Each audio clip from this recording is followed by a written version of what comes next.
these two cute coats. Yeah, and these cute ears. See those things? Isn't that nice? A stripe. They have two coats, an undercoat and a... Really? Yep, see the downy? Oh, really? And then they have the guard hairs are on the top. On account of they come from such a cold temperature. Yeah, Siberia. Yeah. Yes, yeah. Daisy, look at Vesta. Daisy. She did. She gave me good... Glendora. Yeah. Yeah. Yeah. Sit down. Sit down, Daisy. Glendora, it's Barbara. Glenda, it's Barbara. And I like that joke too. Hi, Glendora, it's Barbara. Glad to have heard from you and hope all is well. I spoke with Esther today. I've been kind of tied up. Bob has been suffering with a very severe case of poison ivy. It's his arms. Anyway, I'm glad he's on the mend, and hopefully it'll be gone in the next week.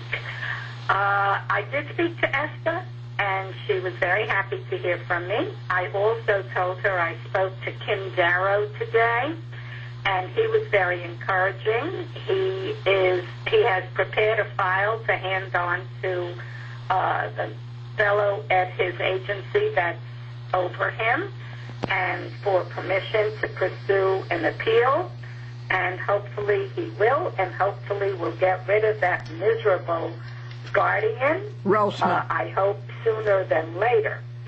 And I told Esther, I spoke with Annie also. Annie is redoing Annie McKenna. Volume or something, the sounds on the tape she did. Volume on Esther's interview. Thing went wrong with the sound, but she has the original so she could redo it. And I told her maybe towards the end of this week she and I will go see Esther. If there was some way you could get to New York and came out on the railroad, I would take you also. Well, that's very unlikely. Thank you very, very much. Automatically deleted in 14 days. To move to the next message, press #.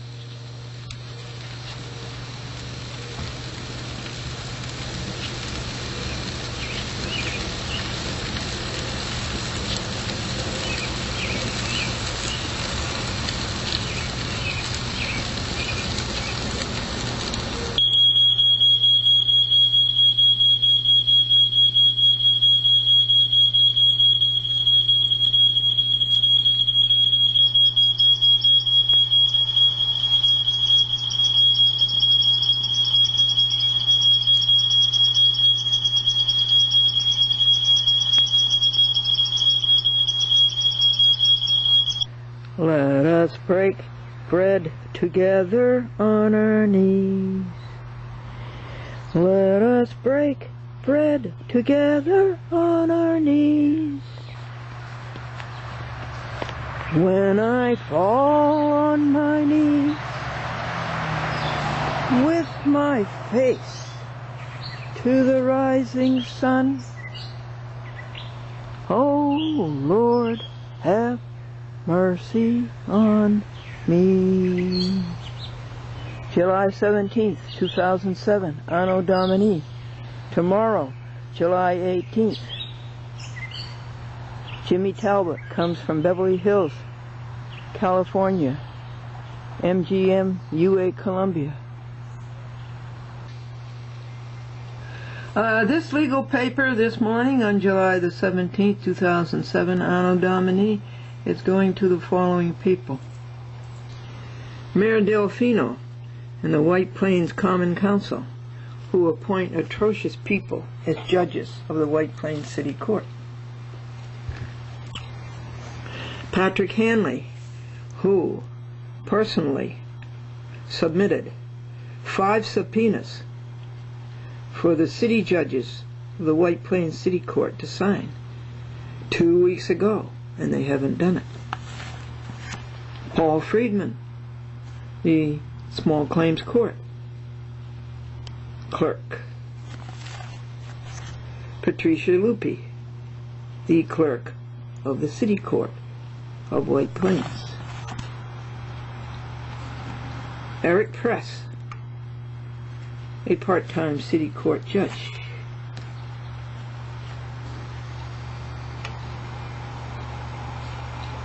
Barbara Leake, a city court judge, White Plains.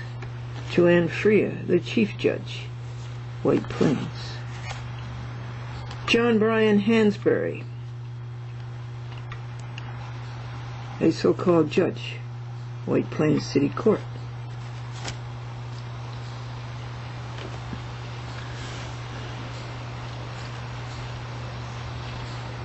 Now we will serve these, and then I will read you the paper. And now, folks, we will read you the paper. The paper has been served.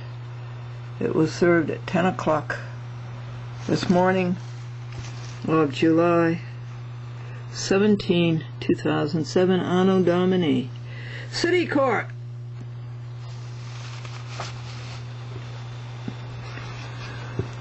City of White Plains, County of Westchester, State of New York, United States of America, and the Internet.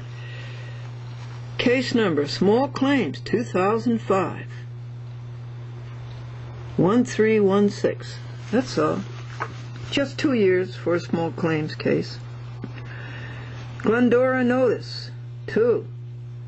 Judge Freer, or Judges Freer, Leak, Press, Hansberry, and the Chief Clerk, Patricia Lupi. You are obstructing justice and perjuring your oath by not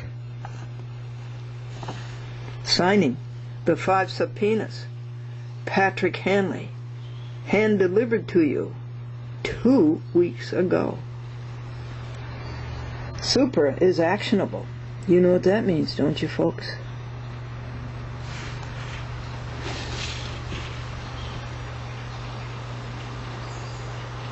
See the small claims guide.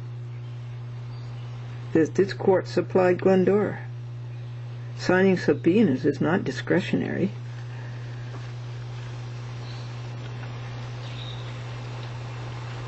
We need the time that you are squandering.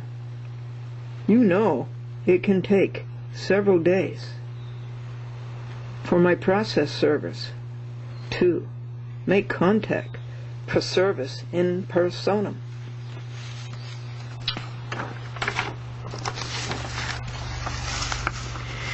If you continue to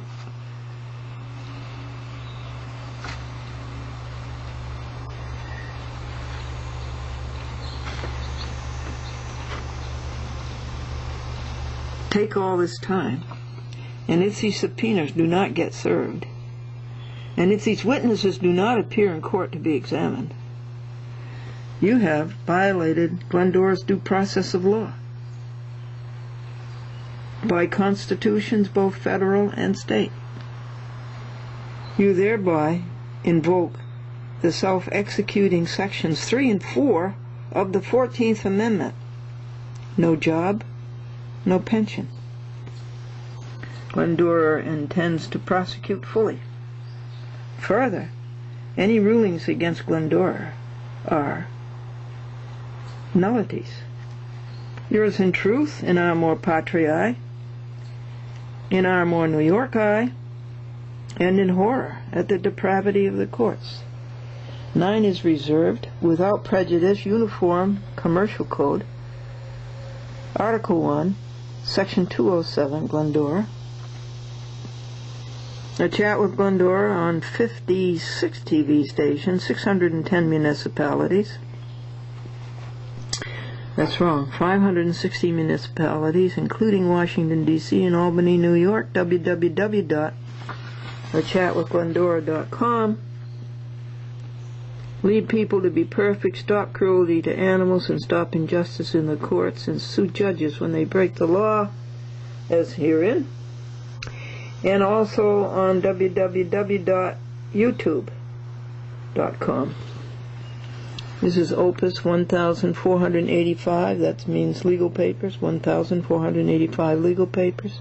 It took 3 hours and it cost $3.32 to print and post, and the internet number is circa 4655-14, 14th edition for the month of July. So be it. Solemnly ratified.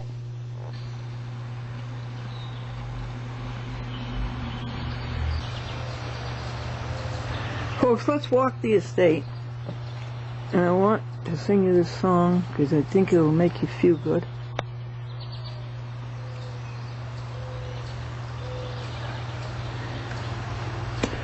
Oh, Jesus, I have promised to serve thee to the end. Be thou forever near me, my master and my friend. I shall not fear the battle if thou art by my side, nor wander from the pathway if thou wilt be my guide. And that's how I feel about you, White Plains City Court.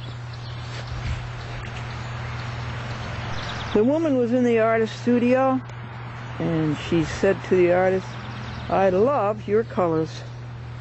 I wish I could take some of them home with me. And the artist says, oh, you will, ma'am. You're sitting on my brushes. Why did the bunny rabbit ask to be changed into a goon within the next 24 hours? So he could be here today and goon tomorrow.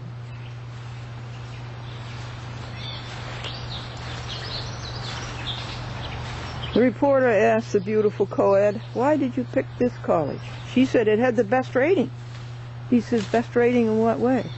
She said, 8 males to 2 females.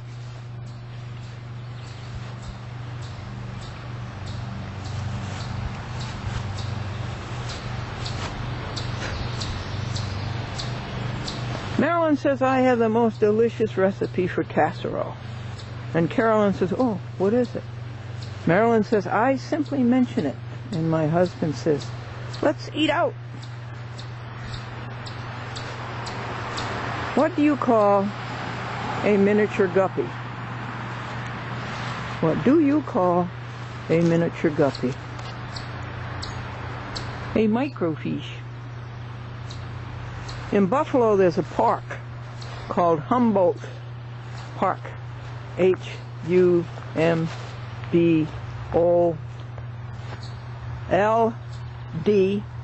Humboldt Park. And the mother said to her son, what did you learn in Sunday school this morning? And he said, Jesus sneaked through Humboldt Park. And the mother called the Sunday school teacher and said, what did you teach the children this morning? And the Sunday school teacher said, I taught them that Jesus has a meek and humble heart. This Hollywood extra got his first speaking part in a movie. And the scene was the detective would say to him, did you see this woman drink this cup of coffee? And the little extra was supposed to say, I did. And he went home and he practiced all the different ways you could say, I did, I did, I did, I did. And it comes time to shoot the scene. The detective says, did you see this woman drink this cup of coffee? And the little extra says, did I? This group of women met in this woman's house, the same room, once a month. And one night, they came, and the room looked nice. And one of the guests says, what did you do to make this room look so much better? You have new wallpaper? And the hostess says, no. Well, you painted it. No. You have new carpeting. No. Well, what did you do to make this room look so much better? And the hostess said, I took down the ironing board.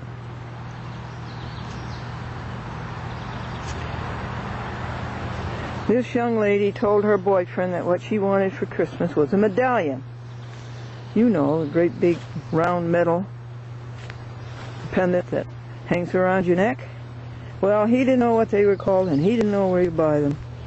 At the last minute, he goes into the department store, and on the first floor perfume counter, he sees a girl, and lo, she is wearing one. So he goes up to her, and he points to it, and he says, "What do you call those, and where do you get them?" And she turned beet red and said, "Falsy, second floor lingerie."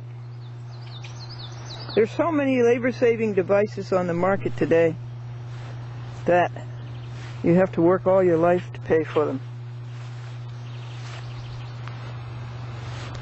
There was a rummage sale at the church, and the woman went out and said to the minister, "You see that little room over there?" And he says, "Yes." She says, "It was full, and I sold everything in that room, cleaned it out." And the minister said, "That's the cloakroom." A little boy came running into the house, and he says, "Grandma, Grandma, Grandma, Dad backed the car over my lunch." And Grandma says, "That's Wheels on Meals." A man was worried about his fourth daughter getting married. And his friend says, "Why?" The man says, "My first daughter married a man from Singleton, New Hampshire, and they had one child. My second daughter married a man from Twin Oaks, Missouri, and they had 2 children. My third daughter married a man from Three Rivers, Michigan, and they had 3 children. Oh, well, why are you worried about your fourth daughter getting married?" And the man says, "She's going with a fellow from the Thousand Islands." This is Glendora, a cheerful look at life, brought to you by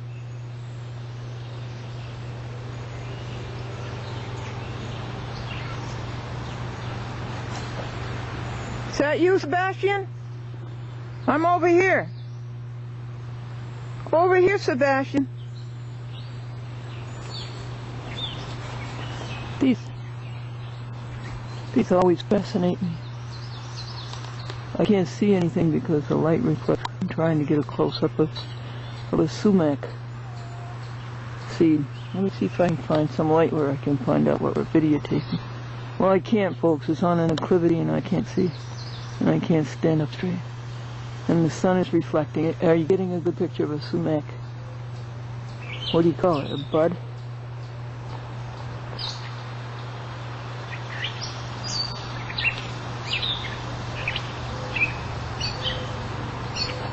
There's some poison in the sky, put there by jets deliberately, and you have to breathe this poison. But we've got a blue sky preserver, and it will just chase that away and preserve our blue sky.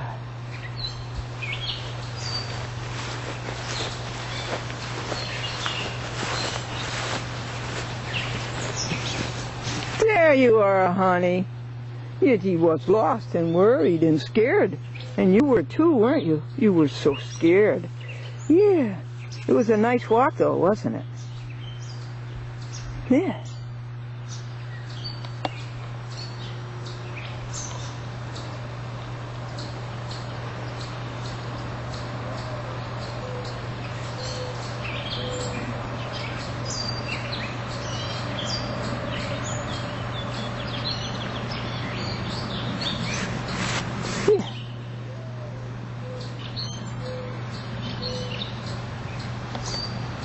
She camouflaged.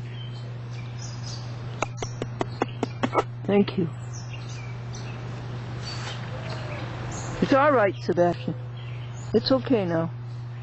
Isn't that funny? They went for a walk and they lost track of me, and Sebastian was crying and crying.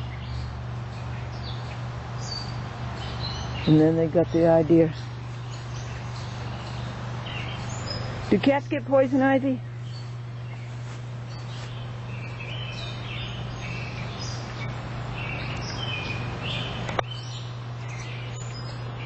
Thank you, God, for this magnificent beauty.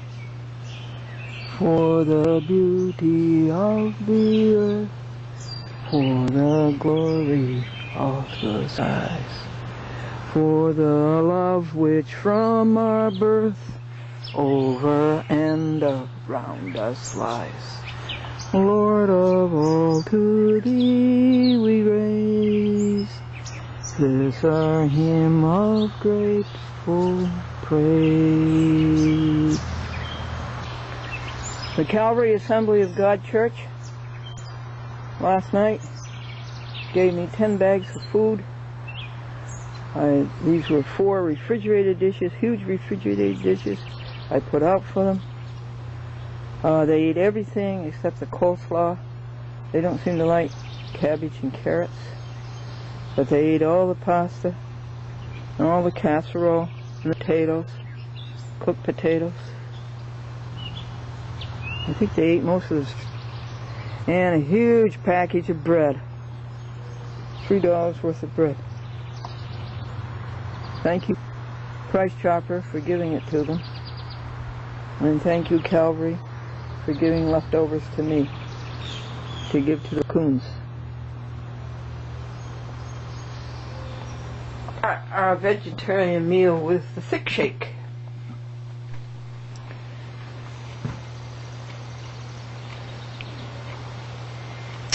That's not a good view of it. I have to put the light at my back. There. That's a good view of it. What is the thick shake? Half of cashews, I have 3 bananas, 4 bananas would be better, and a can of large 5 servings. And this is the thing for today. Ooh. Launched on college type program. I was up in New Hampshire for a while and didn't get home till Sunday. But I'm going to try again this Thursday, 11:30 p.m. And I will count. I feel bad because I missed it. But anyway, I will try again. Bye. That is Springfield, This Massachusetts. message will be Channel automatically 12, deleted. Comcast. 14 days. Okay. Just a little background first. Albert LeBrun, the judge would not decide in court as to what LeBrun was talking about, and says he decided on paper. And when Albert went to court and got the paper, he told the clerk he was against him, and of course. And Albert told the clerk that, well, he rejected the paper, and in a rather graphic way, if you know what I mean. And the clerk filed a complaint against him, that he threatened. And graphic comment judges, they left the book, and they took him down, and they put him in. The wife came of $1,900. It's all about money. They violate people's rights. They sell them left and right, and just to get money. And so he was given an arraignment date today on July the 17th. And so I called Albert to ask him what had happened. Hello? Oh, Harold, Albert, what happened in court? He asked me if I was guilty. I was giving all the... But anyway, she says, what are the charges you? When I got there this morning, they pushed me to hire a lawyer, and I refused. And then they offered me a public defender, and I refused again.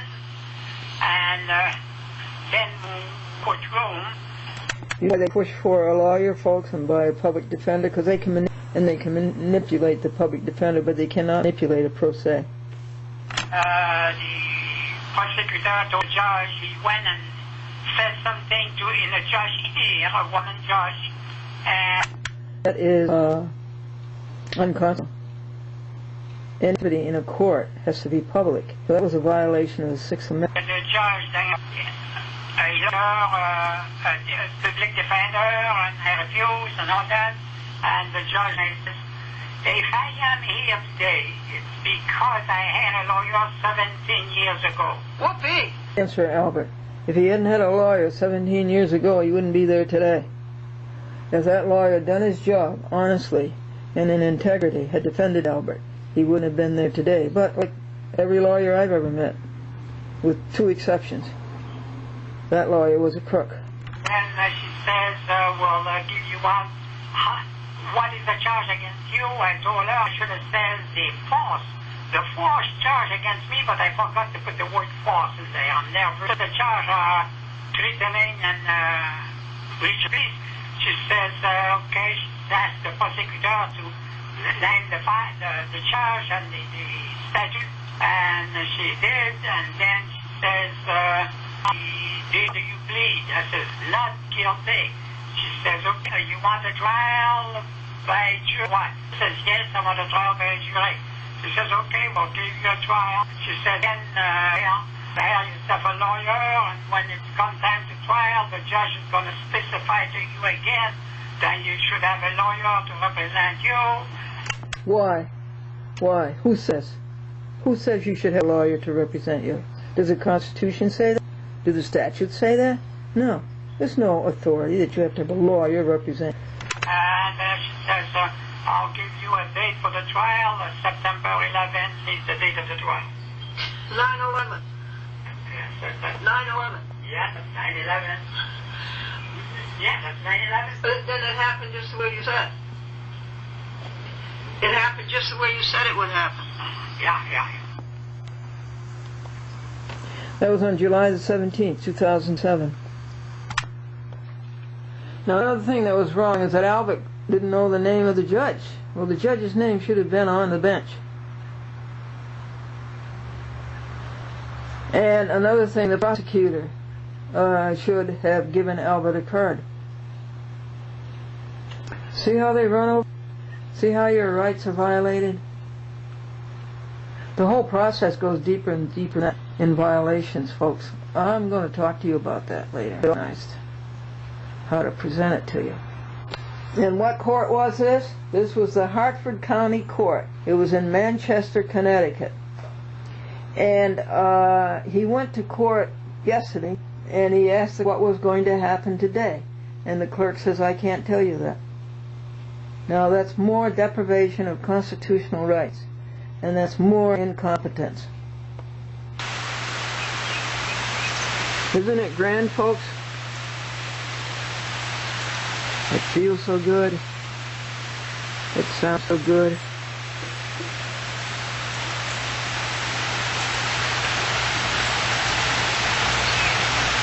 God washes the earth clean. Water to wash, water to drink, water to cleanse.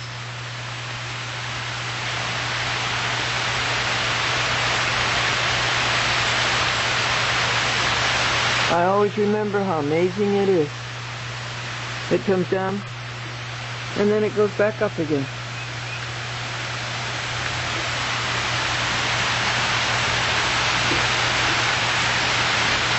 And you see, it was right to save the poinsettias that came up from the St. Nicholas Church, and not to kill them and take their pots for other plants.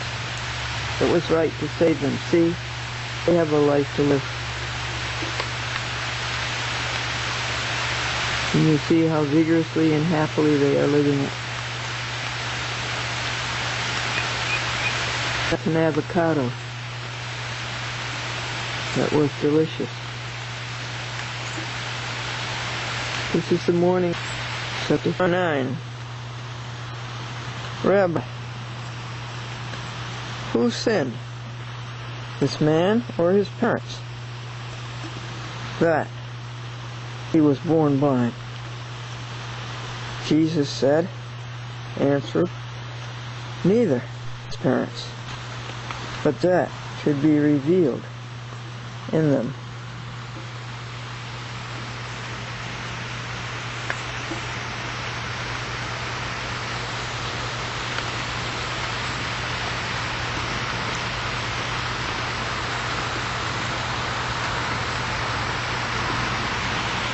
So I went and washed, and I received sight. Was there one thing I know, said the blind man, or the man who was blind, that though I was blind, now I see. Here's the devotion on it. save us and keep us from sin. And that leaves a question in my mind. I think all of us make our own trouble.